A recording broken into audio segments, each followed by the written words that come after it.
Hey, welcome. Hi, everyone. Great to see so many of you here with us. Glad you could join us. We're going to be talking about the Connect Fund grant round. Before we get started, a couple of quick housekeeping points. Um, Use the Q&A button if you've got any questions for us, but also if you've got any issues, sound, that kind of thing.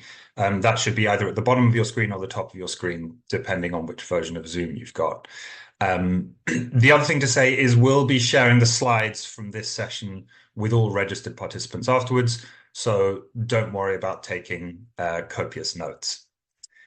Great, let's get started. Just to let you know who we are. So I'm Adam, I'm an investment director at Impetus, and with me will be Chloe, who's an investment manager. Together we're working on this grant round. Chloe will be fielding questions and she'll join us for the Q&A in just a moment. So how are we going to spend the time today?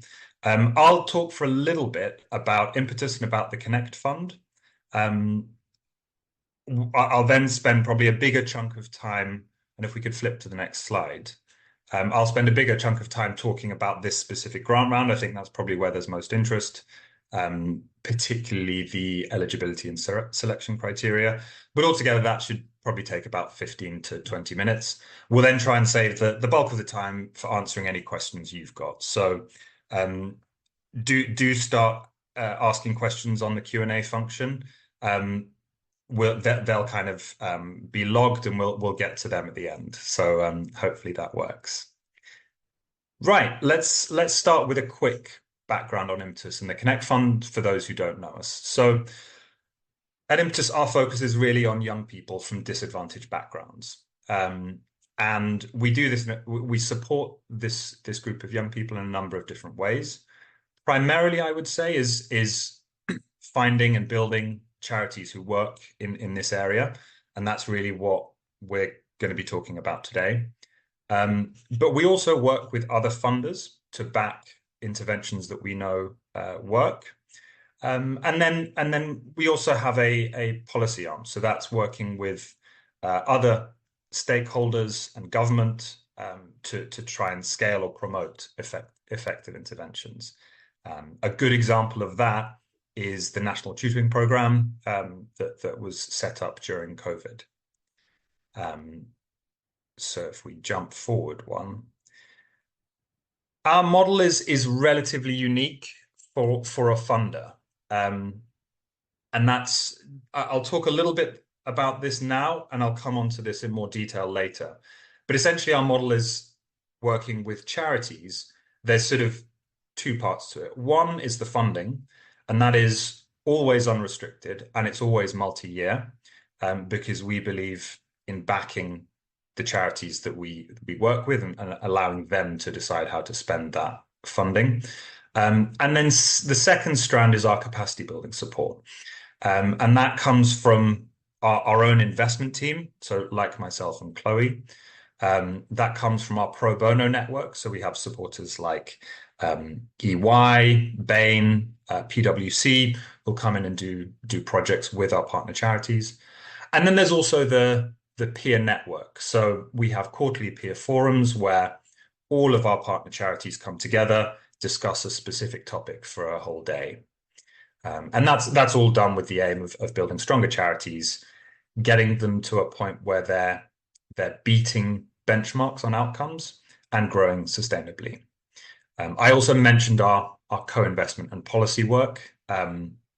So that's also an important strand of what we do.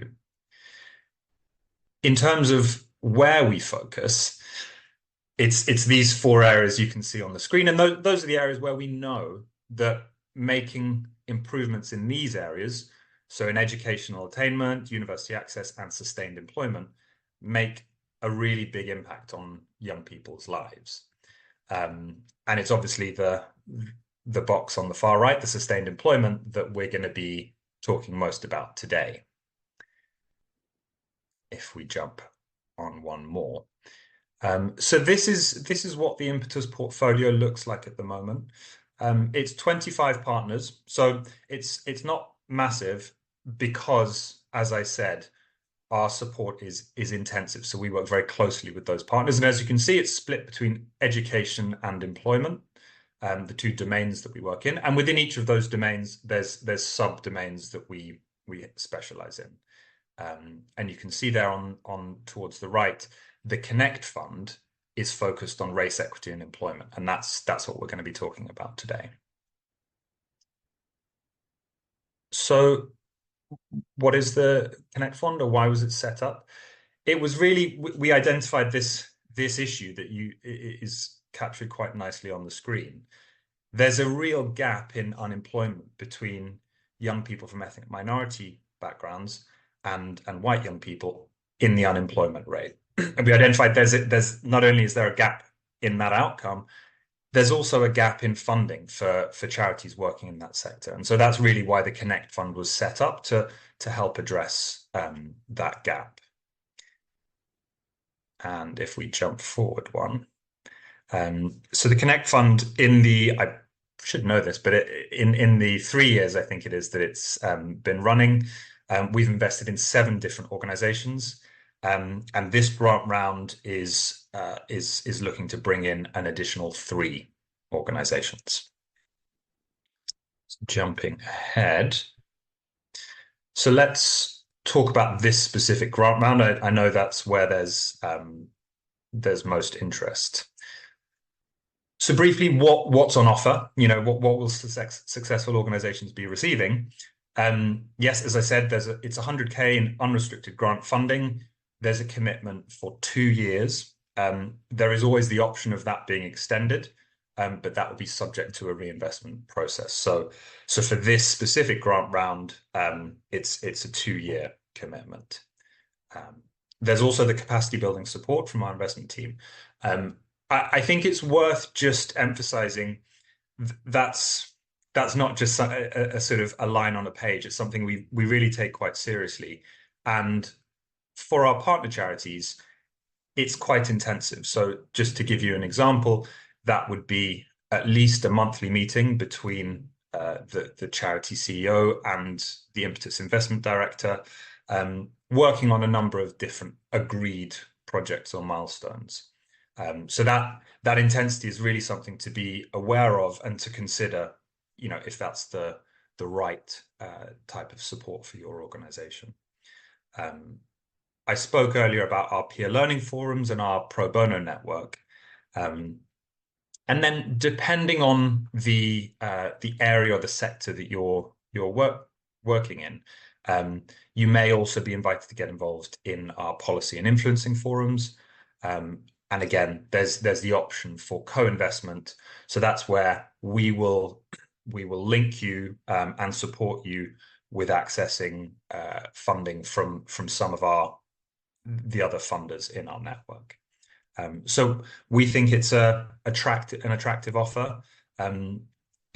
We know many of our partner charities think it's a good deal, but crucially, it's not for everyone, and particularly that intensity level. I'd encourage you all just to consider that to make sure that it is the right partnership for your organization and where you are at this point. So let's move on to talk about the eligibility criteria. I know there's a lot of interest in that. We've had a lot of questions on this. So I'll try and answer.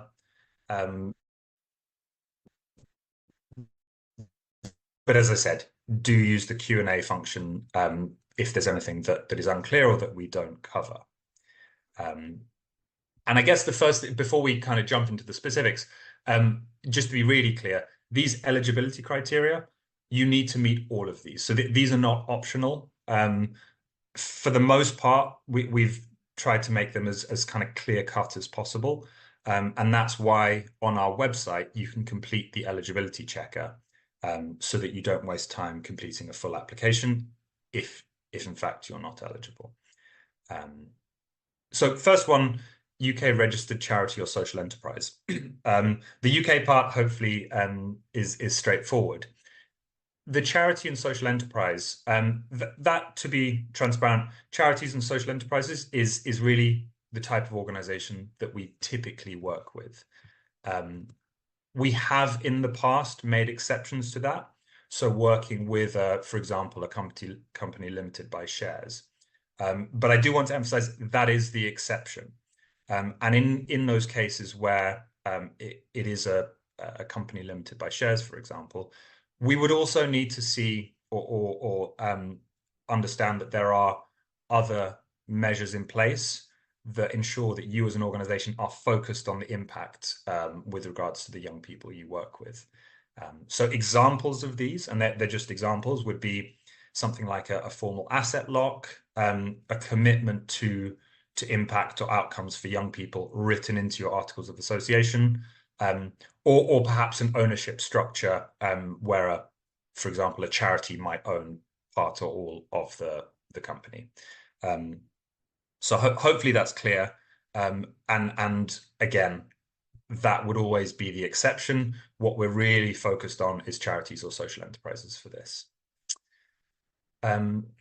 So delivering all or most of your work in England and Wales, again, hopefully that's fairly clear cut. That doesn't mean you cannot deliver work in Scotland or Northern Ireland, but we would want to see the majority of your work in England and Wales. In practice, this means if you are only delivering work or services in Scotland, for example, you would then not be eligible. So the focus on young people from socioeconomically disadvantaged households, I think there's a few things to just clarify here. The first thing is what we mean by socioeconomically disadvantaged. We're not set on one specific measure. So we recognize there are many different ways you might measure or kind of assess that. Some examples that we commonly use would be eligibility for free school meals or the pupil premium. It might be the postcode, so using something like the IMD index. It might be care leavers or looked after children. It will vary, and we're open to different definitions. But as I said at the start, that really is, for us as Impetus, that really is our focus, and we'd want to see that those are the young people that you are also focused on. And just before we move on, the more than 50% criteria, that's because we want to see organizations for whom this is really why they do what they do. It's not a sort of an accident that they work with young people from disadvantaged households, but it's a focus for them. Number 4 is very much the same. So for us, it's not sufficient that you work with some young people from ethnic minority backgrounds, but we want to see that really that is the primary focus of your work, and that's why we're wanting to see organizations for whom more than half of the young people you work with are from ethnic minority backgrounds. So number 5, I know we've also had a few questions on this, and I'll try and be as clear as possible, but again, happy to cover it in the Q&A. What we want to see in the long term is young people in sustained paid employment. And so that needs to be the long-term goal. That doesn't mean that at the end of your intervention, the young people you work with need to be in jobs. But so, for example, maybe you deliver vocational skills training. That's absolutely fine, as long as that's with a view in the long term to that young person securing a job. The next one is having 5 or more members of staff. The reason behind this criteria is going back to the intensity of our model. We've found in the past where organizations have a smaller staff size, it's very difficult for them to absorb our support. And we recognize that does rule out some organizations, but that's the reality of how we work and the kind of impact that we seek to have with organizations we partner with. And maybe just some clarification on members of staff. That doesn't necessarily mean that they have to be paid members of staff, but we would want to see where that 5 encompasses volunteers, for example. We would want to see that they are permanent, or they're consistently working. It might not be full time, but we'd want it to be the equivalent of 5 FTEs. And then lastly, financial stability. We're defining this for the purposes of this grant round as having either achieved a surplus in 2 of the last 3 years, or having more than 2 months reserves, operating costs in your free reserves. And again, that's simply so that we need to be confident that an organization we're working with is going to be able to engage with us, is not going to be focused on sort of staying afloat. So that's the eligibility criteria. So as I said, we're looking for organizations to meet all of these criteria in order to be eligible to apply. And I can see there's lots of questions coming in. So happy to clarify in the Q&A. If we now move on to the selection criteria, and just to be clear, this is now what we'll be prioritizing for those organizations who do apply. So in effect, this is the answer to what does good look like for us. So achieving sustained paid employment outcomes, I think I've already spoken about how that's long-term what we want to see. Young people in sustained jobs. The potential for achieving is worth just calling out. We don't need to see organizations who've kind of done a massive evaluation or who have really fantastic impact data. That's, to be honest, one of the things that we would look to work with our partners towards. So you don't need to have that in order to kind of score highly. However, we do want to see strong reasons why your organization has potential to get there. And so in applications, we'd be looking for making the case for why whatever your intervention is, there's good reason to believe it will, in the long term, achieve this outcome for young people. And again, just to be clear, it doesn't mean that this has to be happening, achieving these outcomes for young people at the end of your intervention. It's fine if that is a long-term outcome and your intervention is, for example, helping them build skills towards getting sustained paid employment. Number 2, committed leadership team.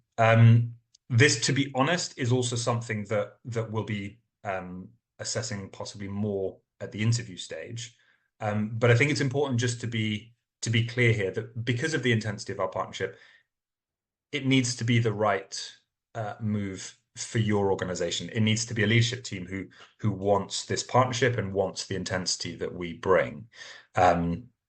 And again, there's the point about sufficient capacity. So we understand that as the size of your staff team as a proxy for capacity to absorb our support.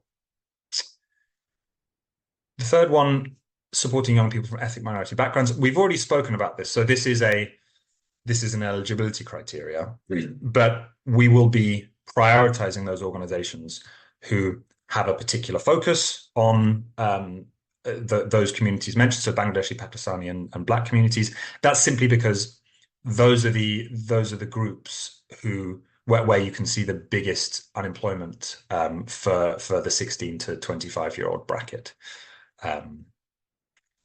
So I think just to give you all transparency on that. Number 4, credibility and sensitivity in working with the group you serve. I think that probably merits a little bit more explanation because it's possibly the one that is less clear cut in how we will assess that.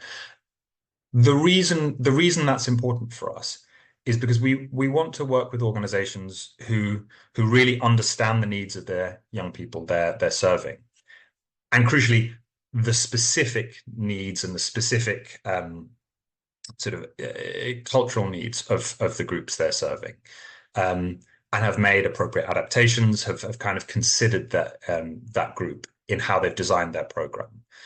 So there are a number of ways that this could be demonstrated, and we're not saying you need to be demonstrating all of these things. This is just some examples of what we would be looking for this selection criteria. This might be your leadership team is proximate to the young people you serve. So shared identity with the young people, shared lived experience, or perhaps shared place or geography with the young people that you're serving. That might also be your delivery team or your frontline team having high cultural competence for the specific groups of young people that you're serving. It might also be incorporation of youth voice of the young people you serve in the design of your program. And again, we'd want to see real concrete, tangible evidence for how you're doing that. So for example, maybe a youth advisory board or that type of thing. And it might also be something like intentionally using expertise around race equity, cultural competence in your decision making or your program design. So those are some examples, and again, happy to come back to that one. And then the last criteria that we'll be using to prioritize is program delivery outside London. I want to be really clear here. Organizations who work within London should absolutely still apply. We're looking to bring on board 3 partners. We are committing to at least one of them coming from outside London, but we will be prioritizing generally non-London organizations. That's reflective, one, of our current portfolio mix, that we recognize we have a lot of London-based organizations, but 2, it's also a recognition that funding for organizations outside London is slightly more scarce. But again, just to emphasize, if you are a London-based or London delivering organization, you absolutely should still apply. We're not ruling you out at all. Great. Shall we move on to talk about the process? Worth saying, we have tried in this process to make it as light touch as possible for you. We appreciate that everyone is capacity constrained, and these applications do take time. Hopefully you've all had a look at our website and seen this, but the first step is an eligibility checker. That's really quick. Particularly if you have your basic financial information to hand, that should be about 5 to 10 minutes. If you pass that, if you are eligible, you will then be emailed an application form. Now this is longer. We estimate roughly 2 hours to complete, but this may vary. We've tried to keep that balance between asking all the questions we need to ask to make an informed assessment and not making it too onerous on you who's filling out the application form. Once we have all the applications in and the deadline is April 7th, the next step is interviews with the CEO. We'll be taking about 15 organizations to that stage. The dates for these interviews are on our website. Please do check them, because we won't have a huge amount of flexibility in the scheduling of those interviews. So please do make sure that your CEO is available for the dates that we list on the website for those interviews. The next step, so the second round essentially, would then be site visits. So that would be a team from Impetus coming to visit you either on your delivery site or your head office. We would discuss with you what's most appropriate. And that would be sort of a morning or an afternoon, so roughly 3 to 4 hours. And we expect to take 5 or 6 organizations to this stage. After that, we will then select 3 organizations that we want to take the due diligence. Now, you'll notice that there's only 3 organizations we want to bring into the portfolio. So we would expect and hope that all 3 organizations would come through the due diligence process and indeed join the portfolio. That's a more lengthy, more in-depth stage, 3 months. We as far as possible try to keep the demands on the the organization as light as possible. But that's really a chance for both Impetus and you to understand the other and get a sense for whether actually the partnership is right. So that is a two-way process. And worth saying, for both step 4 and step 5, so site visits and due diligence, for unsuccessful organizations, we will compensate you for your time. We recognize that is a big ask, and so we don't want your time to be wasted. Great, and if we can jump on. So key information, do look at our website. I'm sure you've all seen it, but go back there. There's most of the details I've covered today are on there. There's also the FAQs, and we'll be updating the FAQs with commonly asked questions. So do check back there. The deadline is 7th of April. Please do make sure that you get them in before then. We're not going to be able to extend that deadline, so that is a hard deadline. And we'll endeavor to get back to you as soon as possible. That 6th of May is sort of the latest you will hear from us. We would hope to get back to you quite substantially sooner than that, one way or the other. Worth saying as a final thing, there are contact details on the website. Do reach out if there are questions that haven't been answered. But you've got a great chance now to ask questions as well. Apologies, it's a little bit more than 20 minutes, but let's use the rest of the time for Q&A.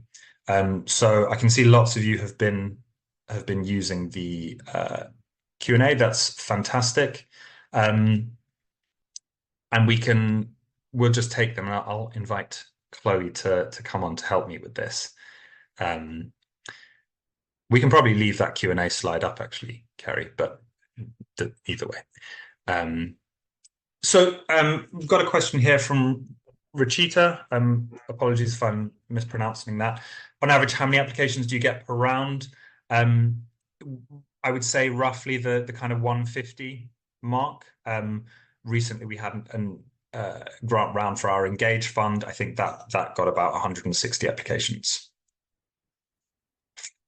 And this one from Karis. So we've had quite a few questions in the Q&A around legal structure. So yes, charities and KICs are eligible to apply, and also not-for-profit organizations. So if your organization is not a charity or a KIC, we need to see a kind of clear and formal commitment to achieving impact. Either that could be a number of ways, so commitment to impact in your articles of association, an asset lock, or majority ownership by a charity. Right. We have got a question. The stage 4 criteria of application process. So I think that by that you mean the CEO call. So the question is, please elaborate stage 4 criteria of application process. Is there any flexibility of whom can take the lead on the call? Broadly, we do want to talk to the CEO or the managing director, and that's simply because that will be our focal point. So we do work quite closely with leaders of organizations, and so getting a sense of the leaders' buy-in, their understanding, their enthusiasm will be really important. If you have a sort of a non-typical structure, or if there are sort of exceptional reasons why that's not possible, yes, of course, we can discuss that and sort of try and incorporate that. But broadly, yes, we would expect to be speaking with the CEO at the interview stage. And someone else has asked around the kind of definitions of socioeconomic disadvantage. We've had a few come in asking around whether people who are ex-offenders or asylum seekers or refugees would also be included in that definition. And we can say yes, like we understand that socioeconomic disadvantage has a lot of different definitions from a lot of different people, and we've just included on our FAQs kind of the general kind of definition that we would use at Impetus, which is typically eligible for free school meals or from a low-income background. But yes, we would include kind of wider definitions for your organisation, and there'll be opportunity for you to explain what that definition is in our application form. And we've also had a few questions, kind of the same question around if you inadvertently work with over 50% of young people from ethnic minority backgrounds rather than targeting that group, is that okay? And the answer is also yes. We are looking for organisations, who are currently working with more than 50% of their young people from ethnic minority backgrounds, as that's the focus of the fund. So yes, that would be fine. Got a question from Sebastian. Do you fund organizations that help all age groups, but a portion of their reach is young people who access the services? So that's fine if you support a wider age range than just the kind of young people bracket. You don't have to only be focused on young people. What I would say is we would need to see in your answer in your application form how you have tailored what you offer specifically to young people to make it effective for young people. That would be quite important in that case. Yeah. And we have another question around apprenticeships. So would an offering of an apprenticeship be classed as sustainable employment? That would be included in kind of potential employment outcomes, yes. So we would accept that. It isn't just a hard getting a young person into a job as the outcomes we're looking for. So we are open to kind of employability, work readiness skills, and apprenticeship would be included in that as well. There's a question around partnership bids. So several charities bidding in partnership to deliver. This is important to be really clear on. If it was a bid where there was for example, a number of different organizations who were delivering, we would need to see there being a lead organization who would be the primary organization that we would work with. And for that to work, that lead organization would need to be in a position to kind of set guidelines or set criteria for the other organizations who were delivering services. So where we see that kind of thing, an example, if you want to look them up, would be West London Zone, who we work with. They commission other organizations to deliver services in their region, but they are the ones who set the criteria. They do quality assurance of those other organizations.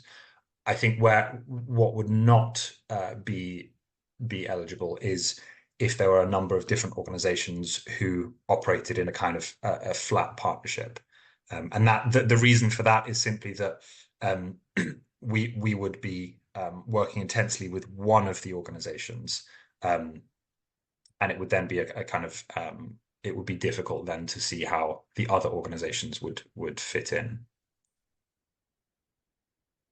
And another question that's coming up quite a lot is around our members of staff eligibility criteria. So again, really important to be clear on this. Our eligibility criteria is for 5 members of staff, but that does include part-time staff and volunteer staff members, as long as they are consistently and reliably providing you with organisational capacity. That would be equivalent to having 5 staff members. The reason why we have this criteria for 5 staff members is because our support model Impetus is quite intense for charity partners, and we require a lot of engagement, particularly from the leadership of the organisation, which includes the CEO and the kind of wider leadership team. So we want to make sure that the organisation both is up for engaging in that type of partnership and has the organisational capacity to be able to take on that kind of support. And we find that organisations with less than 5 members of staff, or less the equivalent of 5 full-time members of staff, are not as well placed to be able to absorb that support. And organisations kind of above that number are typically better placed to take on the level of support that we provide. There's a question here about newly registered organisations and will having a lack of historical financial track record or not having sort of fully restricted and unrestricted funds set up as a new charity. That in itself is not, so being newly registered is not an issue from our financial perspective. If you've only got 1 year of financial history to share, that's absolutely fine. on the application form, it gives instructions for what you can do if you don't have financials for earlier years. What I would say for newly registered charities, we would nonetheless want to see what it is that you're proposing or that you do. And so if you're kind of brand new, just setting up, it would probably be more difficult for you to explain and make the case for why you have strong potential for achieving outcomes for young people. And we've had a question come in on the due diligence part of the selection process. So due diligence typically lasts about 3 months, and it will be for all the organisations that we take through for selection, and we would hope to fund all 3 of those organisations. It will require quite a lot of time from the kind of leadership team. So we'll typically look at your impact and programme in a lot of detail. We'll look at your impact data. We'll come and observe some delivery, meet the rest of your organization, the rest of wider team. There's also a period of financial due diligence, which is really important as well. So that will take about 2 months. And we have a pro bono partner to support us with that. So normally it would be PwC who will come in with the support of the investment team, and kind of carry out that due diligence, financial due diligence with you and your financial lead within the organization, if you're the CEO. And there's also some wider questions around organizational kind of leadership. And it's really a partnership opportunity for us to figure out what areas that you need more support with. And then we normally build those into the milestones of the organization once if we successfully fund you after we take you to our investment committee. So yeah, due diligence is typically about 3 months, and it will be an investment director and an investment manager like myself and Adam, who will come in, kind of get really deep into your organization, all the different areas of your work, and kind of build a case to take to our investment committee at the end of that 3-month period. Great. Just to take a pause here. There's loads of questions that have come in. I don't think we're going to get through all of them live today. We'll do our best, but we'll send out to everyone who has registered answers to questions that we don't cover. Excuse me. So apologies if we don't manage to answer your question in today's session. Question about, is there a reserves minimum or maximum? Not in terms of an absolute number. So we're not looking for a set number sitting in your reserves. What we do want to see is, given your average monthly operating costs, we'd want to see that you have reserves to cover at least 2 months of your operating costs. And to be honest, more than that would be preferable, but that would be a minimum. There's also a question about if organizations are working towards some of the eligibility criteria. So, for example, the 50% young people from ethnic minorities. Unfortunately, we need to see that you have already achieved that. So if you are working towards, or that is a target, that's fantastic. But for this fund, that would not be eligible. And we've had a question come in around, does the employment support have to be kind of wider support, or can it just be for a specific sector? So if you're doing supporting young people into kind of the creative industry or the tech industry, and that's your only focus, then that would be absolutely fine. We're open to kind of a very wide range of employment type, employment focused and support. There's a couple of questions around the kind of long-term sustainable employment criteria. We don't have a formal definition of long-term. I suppose what we mean by that is we think about, there's the end of your intervention, whatever it might be, the point at which you stop working with a young person. That's kind of the end of program outcome. At that point, we would not be or great if the young people are in jobs, but that's not that's not a hard requirement. So at that point, it's not necessary for you to be saying, yes, the young people we work with are in paid employment. Um, it might be that you're saying, well, we work with them to, I don't know, hone their interview skills or give them some technical skills, that type of thing. And therefore, a year, 2 years down the line, they can access, they can secure paid employment. So there's no, I hope that's clear, but there's no sort of specific what is long term. I suppose if you came back and said, well, in 20 years, I think that's clearly too long. I think we just want to make the distinction between your sort of short term or end of program outcomes and what might happen sometime after you stop working with the young person. And just related to that, sustainable employment. What we mean by that.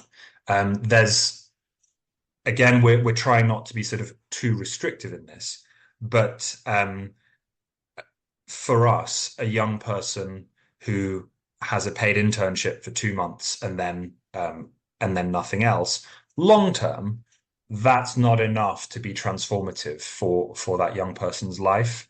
When we talk about sustained paid employment, we mean employment that lasts, and in an ideal world, you're tracking this, but 3, 6, 9, 12 months after they start employment. And to explain the reason behind that, it's only that kind of sustained paid employment that gives the benefits of financial independence, routinization, stability, and so on. So that's what we mean by sustained employment. Although, again, we wouldn't be looking for you to kind of have hard data on all of that necessarily. And we're having quite a few come through on kind of number of young people being supported. So there is no minimum or maximum number of young people that we're expecting organizations to be working with in this funding round for Connect. So there is no kind of you'll score higher if your organization is supporting far more beneficiaries. That's not really how we're approaching this round. Typically, organizations that we currently support in this portfolio work with between 100 and 2,000 young people. So there is already quite a broad range within that. And we also had a question kind of around, are we looking for different types of delivery or different types of program compared to the organizations we're already funding in the round? And again, the answer is no. If we think if we kind of assess your application and we think your program is of a really high quality and standard, you wouldn't kind of be up against the organizations we're already funding. So that wouldn't be a problem.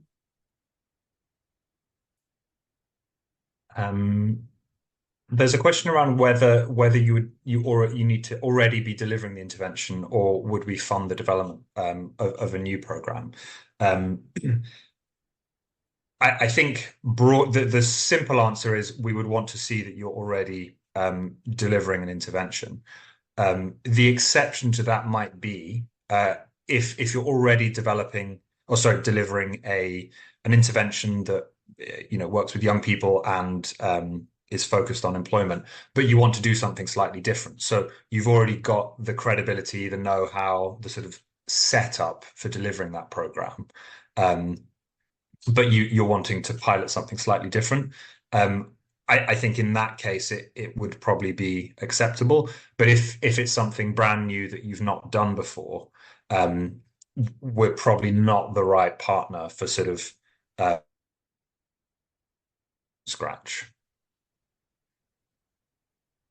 And then we've got a couple on the application selection process itself. So after we do our calls and we invite some organizations for site visits, we've had a few people ask, will you be disadvantaged if your program's not running, or if you're kind of not in a physical office space, kind of how do we get around this? And the answer is just we are very flexible to that.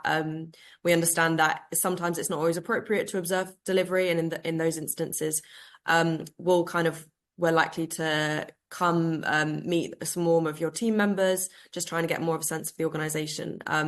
So we understand that, yeah, a site visit is not easy for all organizations. And typically, especially if you're if you're running kind of in school term cycles, the timelines might not line up. Or if you're a remote organization. So yeah, we will work around that and be flexible. You would not be disadvantaged. Really good question around whether self-employment is included. And I think this applies to organizations who kind of focus on entrepreneurship, that type of thing. Broadly, yes. So we're not restricting this to just sort of salaried employment. However, it would need to meet that bar of being sustained paid employment. So I think if it's helping the young people get into the type of role where they have consistent income from whatever it might be that they're doing, that will be fine. If it's kind of let's say a sort of side job or something that brings in a bit of cash now and then, that would probably not meet what we were looking for.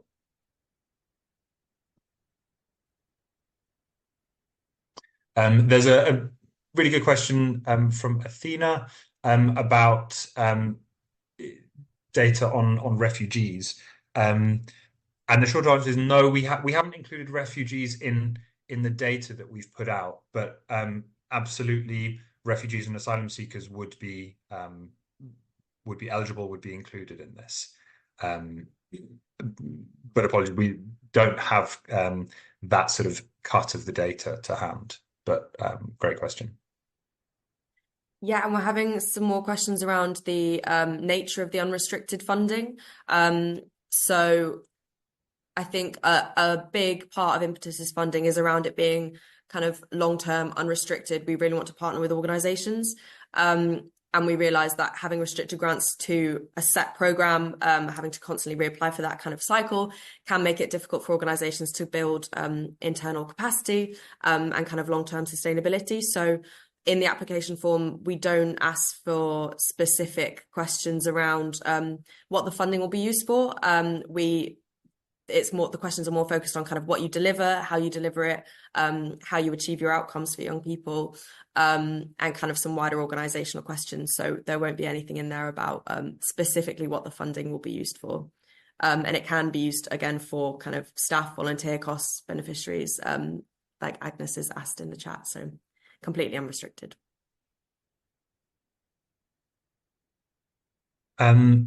There's a couple of questions around,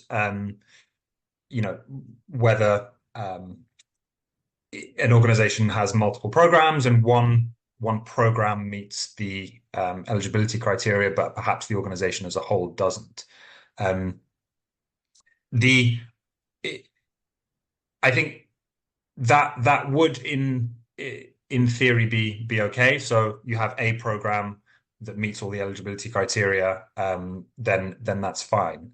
I think the only thing to be aware of when we come to talk about how engaged the leadership team is, if this program that meets the eligibility criteria was a very small portion of the overall work you do, you would probably not score as highly for leadership engagement, because quite understandably your leadership team would have a whole lot of other things on their plate. But if I think in this in the example of this person who's asked the question, they only have a small number of programs and this would be one of them, I think that would be acceptable. And there's a few more coming in on the kind of regional focus. So just to clarify, organizations operating delivery anywhere in England and Wales are eligible to apply. We are accepting applications from all regions of England and Wales. So we are reserving one space for non-London based organizations. So we are definitely still welcoming applications from organizations based in London. The reason why we are prioritizing at least one space of the 3 for outside of London is because we as Impetus are kind of disproportionately funded in London-based organisations.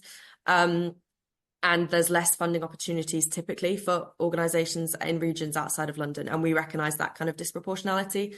And we really want to be supporting and funding organisations kind of who are less likely to receive funding opportunities. So everyone kind of in that bracket is eligible, but that's kind of the rationale behind the focus of trying to get at least one organisation outside of London. A couple of clarifications prompted by questions. Thank you very much. We've specified an age range for young people, so 14 to 25. You don't need to be working with that full age range. It's fine if you only work with, a 14 to 16-year-olds or 21 to 25-year-olds. That's absolutely fine as long as it's within that broader age range. And similarly on geographical area, just to emphasize what Chloe was saying, it's fine if you focus on one specific area, one town, one postcode or local authority, or if you work across a number of regions, both are fine. And there's a few questions coming around on the kind of how much you have to be running an existing program and have a track record in employability. So we don't have a kind of set criteria on organizations who have to be running their program for a set amount of time or have a certain track record in employment focused work. But so we are open to organizations who are piloting something or an intervention on employability, as well as those who have that established track record. But if you don't have a track record of delivering employment focused outcomes, you need to demonstrate in your application kind of how and why you think your organization is set up and will be able to deliver those kind of sustained paid employment outcomes for young people, because that will be a key criteria that we are assessing organizations against. And you would need to also kind of clearly demonstrate why the employability work is a focus and a priority for your organization, and kind of why your organization's leadership team is also committed to that employment focused work. That will be a big area of assessment.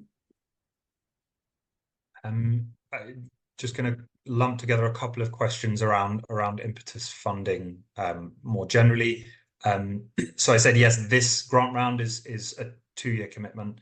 At the end of that 2 years, it would not be a case of reapplying. At that point, you're within the portfolio, and there's a process of reinvestment. So we have an investment committee who makes the ultimate decision.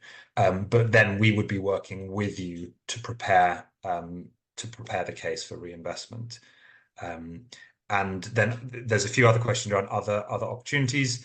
If you feel you're not eligible for this Connect fund, there will definitely be other funding opportunities coming up in the future.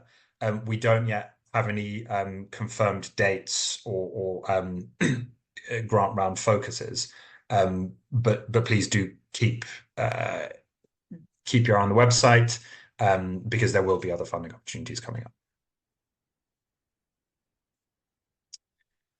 Yeah, just having a look and seeing. I think we've answered quite a few. Yeah. I don't know if we. Sorry, Chloe, you go. Sorry, just a quick one. There's some coming in about the income size of the charity. So we don't have a eligibility criteria for the size of turnover of your organization. And we have for other funding rounds. So for this funding round specifically, that won't be a criteria. We're focusing on the staff size, kind of for the reasons that we laid out before around organizational capacity. Right. So I think bear with us. There's still a lot in there. So we're just going to scroll through and make sure that there's a lot of repeat questions that hopefully we've answered. There's a couple on impact reporting as well. So we do ask for impact reporting from organizations. That is annual I don't know the specific criteria that we ask for to hand, but we wouldn't be asking for it more than annually, and it would be typically data related to your beneficiaries and your organization. as in your kind of staff size and income. And typically it would be set against the specific outcomes that you're achieving with your young people as well. Question about I mentioned the compensation for unsuccessful organizations. I don't have the exact figure to hand, but it would be essentially a recognition. So for those organizations where we either visit them and take an afternoon, 3 to 4 hours, or actually go through due diligence, we would compensate based on the amount of time commitment. So, relatively small, but hopefully in proportion to the amount of time you will have invested at that point. Just looking at the time, yeah, a couple of minutes. So probably time for a couple more answers. Can we include links of evidence to our work, videos, etc.? Yes, absolutely. Where that's relevant. Are existing Impetus partners involved in the peer learning forums? Yes, the peer learning forums are exclusively Impetus partners. We get externals in, and sometimes also alumni charities, but it's primarily for Impetus partner charities. I'd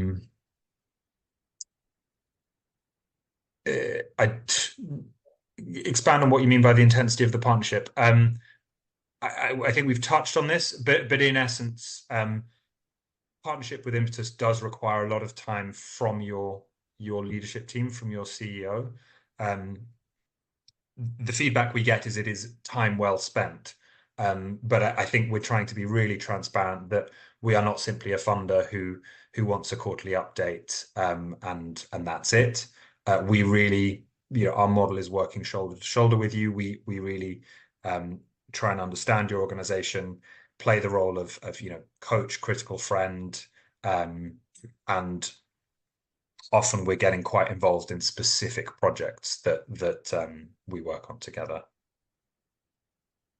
And quickly, just in the last minute, we've had some people ask about kind of when the project would start or when the funding would come in. So because we are an unrestricted funder, there wouldn't necessarily be a project start that we would need. We would be funding your organization.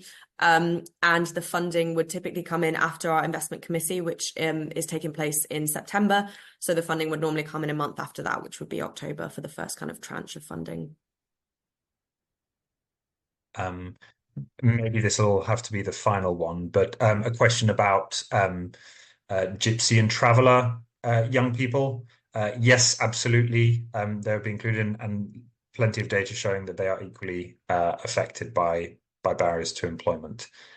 So yes, very much eligible and included. Right, I think we're going to have to end there, I'm afraid. Again, thank you to those of you who stuck around this far, and thanks for the engagement. Thanks for all the questions. As I said, we'll send around these slides. We'll also send around answers to questions that we didn't get to. And if you do have any further questions, yeah, there it is in the chat. Please feel free to send us an email. What I would say, please hold off for a couple of days before emailing us until you get our follow-up email, because we may answer your question in that email. Brilliant. Thanks very much for joining. Best of luck for those of you who decide to put in an application. Thanks very much.